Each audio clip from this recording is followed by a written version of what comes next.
నన్ను కౌశికులను అంటారు. నమస్కారం మహానుభావ, మీ వంటి పండితులు ఇలా వచ్చుటకు కారణం ఏమిటో మీ దగ్గర నుండి ధర్మ సూక్ష్మాలు తెలుసుకోవాలని కోరికతో ఇక్కడికి వచ్చాను. సరే రండి, మా ఇంటికి వెళ్ళి మాట్లాడుకుందాం.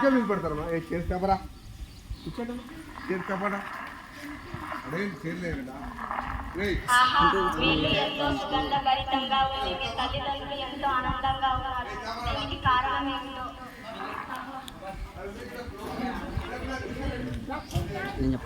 ప్రియమైన కుమార, నీ వంటి ఉత్తముడు కుమారుడై ఉండగా మాకు లోటు ఎందుకు ఉంటుంది?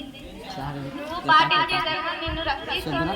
చక్కని సంపదలతో చిరకాలం జీవించగలవు. ఈ ప్రవర్తన చేత మన వంశం పవిత్రమైన మానవుడిగా జన్మించాలే గాని దేవతలలో గొప్ప దేవతకు అనుమానం లేదు. మనస్సు మాట అనుచనల చేత తల్లిదండ్రులను ప్రేమిస్తున్న ఉత్తమ గుణవంతుడైన నీ గురించి చెప్పి తర్వాత పరశురాముల గురించి చెప్పాలి. మరెవరు నీకు సాటి రాదు. చూడు మహర్షి, నా తల్లిదండ్రులకు సేవ చేయడం వల్ల నాకు గొప్ప జ్ఞానం లభించింది. నా తల్లిదండ్రులు నా పాలిత దేవతలు.